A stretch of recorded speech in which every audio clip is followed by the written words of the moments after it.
Magandang araw sa inyong lahat mga bro. So ngayon araw mga bro ay meron tayong gagawin dito na isang SSX 200 na Rossi mga bro. So ang problema nito ay ayaw umandar. Tapos home service tayo ngayon mga bro. Nandito tayo ngayon sa may GMA Cavite. So i-share ko lang sa inyo mga bro kung ano yung mga dapat na i-check kapag ang isang motor ay ayaw umandar. So yan mga bro, bago natin umpisahan, kung mahilig po kayo sa mga ganitong video, huwag niyo po kalimutan mag-subscribe para po palagi kayong updated tuwing mag-upload po tayo ng mga panibagong tutorial. O tara!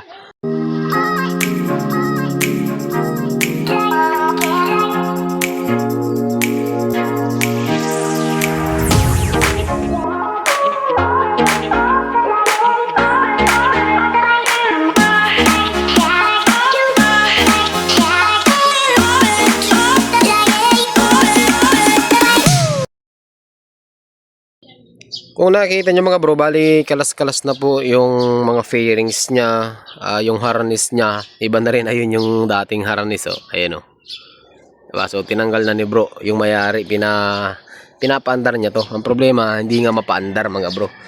So bago na rin yung kanyang carburetor, bago yung kanyang harness. Tapos ito mga bro, maraming mga bago dito. Ayan, oh.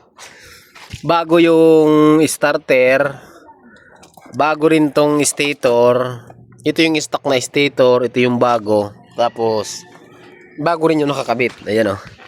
Bago na rin yung nakakabit. Ibig sabihin tatlo ng stator. Bago rin ang, alam ko yung mga ito mga bro, CDI.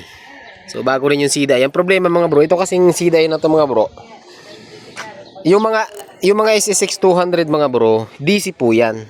Okay, DC yan. Ayan, kung makita nyo naman dito, DC operated. Ibig sabihin direct current. Kontrolado ito ng battery or ng regulator rectifier. Ito naman AC. Malalaman nyo mga bro, ang AC maliit ng kaunti po yan, oh. Pagka ganito kaliit, halos kadalasan yan AC, alternating current po yun. So hindi po pwedeng umandar yan dyan. Merong mga pagkakataon mga bro na umaandar yan. Ang problema, palyado. Okay, so palyado po ang andar nya.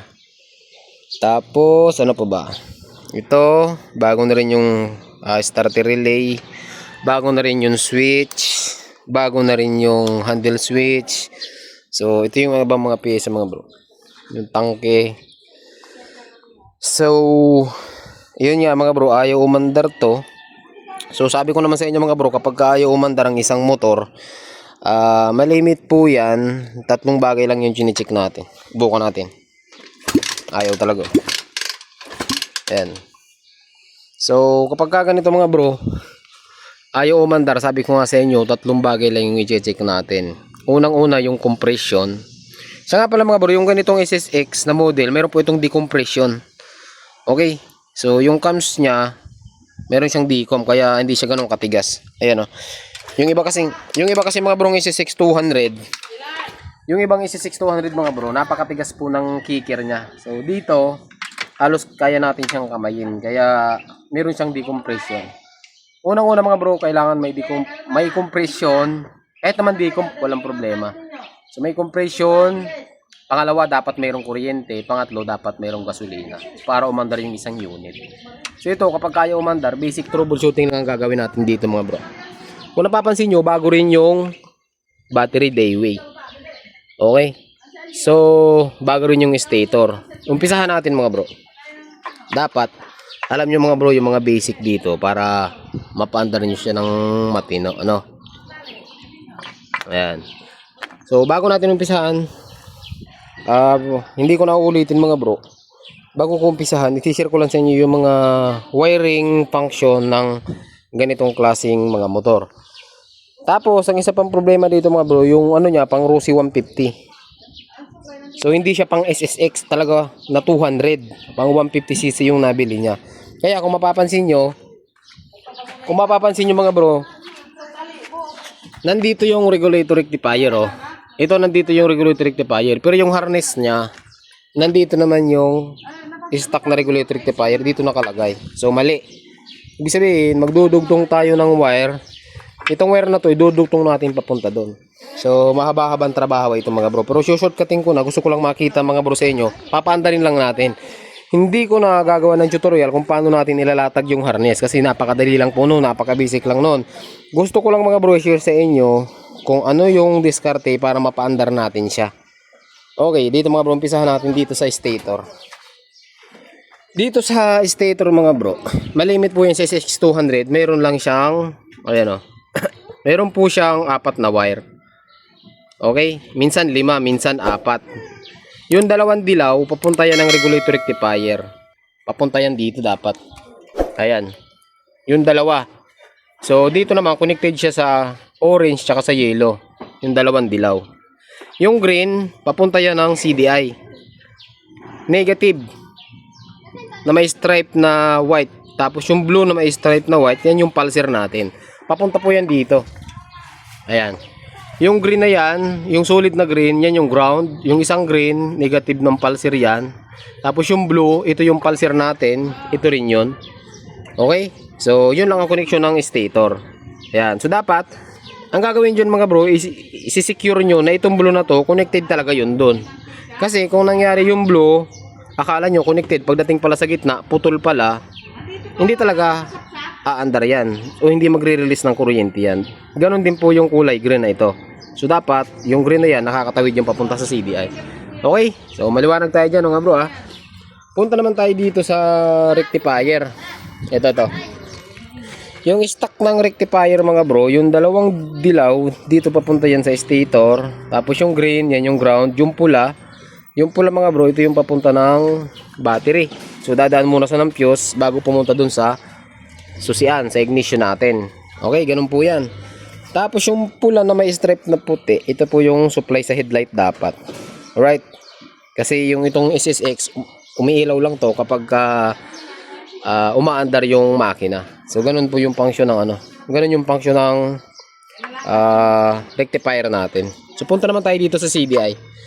Para mas mabilis lang yung troubleshoot natin mga bro Sabi ko nga sa inyo, AC drive ay DC to, direct current. Yung item na to mga bro, ito yung galing ng ignition switch dapat. Ayan. So sabi ni bro dito, yung may-ari, ang isa sa problema nito dati, umaandar siya kahit walang susi. Ibig sabihin para siyang nakarekta. Ganun po yung nangyari dito sa motor na ito. Yung itim accessory wire, ito yung wire na nagkakaroon kapag sinususian nyo. Okay? Yung green, ground. Yung isang green, ito yung pulser negative. Yung blue, pulser. Tapos yung itim na may stripe na yellow, yan po yung ignition coil. Bago rin yung ignition coil nito mga bro. Ito yung stock niya. Ito po yung stock na ignition coil, di ba? Tapos, ito naman yung coil na bago. Pido po yan. Okay, so umpisahan natin mga bro ang troubleshooting.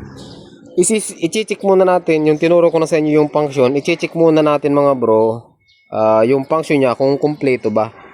Kung may accessory bra, kung may ground siya, para mapalabas natin yung kanyang kuryente. Ganun po ang pag-trouble. Hindi agad palit ng palit kasi magagastusan kayo kagaya no nakadalawang stator. So meron tayong mga hiwalay na tutorial kung paano i-check yung CDI. Meron tayong hiwalay na tutorial kung paano i-check yung stator. Meron tayong tutorial kung paano i-check yung rectifier at saka stator. Okay, so update ko kayo mga bro. Update tayo mga bro dito sa SSX 200. So bali tapos na natin siyang i-troubleshoot. Yan, gamit mga bro ang test light tsaka yung tester. So nalaman natin yung problema nito mga bro. Ang isa sa problema nito, kinakapos po yung ground niya dito sa CDI. Okay, tapos yung pulser hindi masyadong nakadikit dun sa may magneto, kaya yung supply ng kuryente niya hindi siya ganun kalakas. So yun lang ang pinaka problema nito mga bro. Pero kasi ito ay iwa-wiring na natin siya. Okay, so ilalatag na natin siya mga bro, tong wiring harness niya, pero hindi ko nagagawa ng tutorial. Mayroon naman tayong hiwalay na tutorial nito mga bro sa YouTube channel.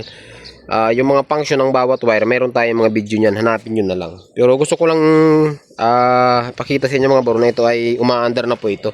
Tapos ito, yung cable niya maikli. Dapat pang XRM ay pang TMX. Ito kasi pang XRM yung nakalagay. Dapat TMX po. Okay? So ayan.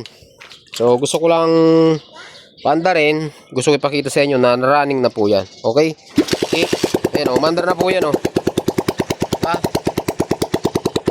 Basic lang mga bro. Napakadali lang, umandar na, napandar na natin yun. Oh.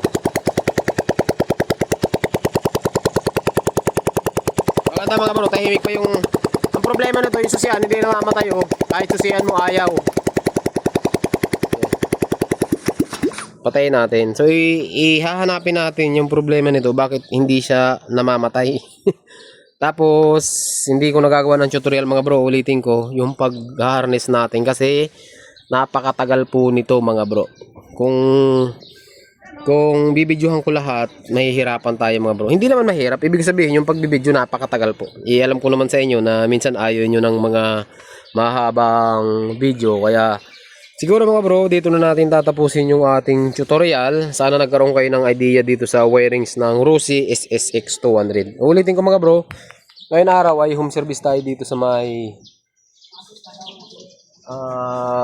GMA Cavite. Alright, so hanggang dito lang. Magandang araw sa inyong lahat at rise lagi.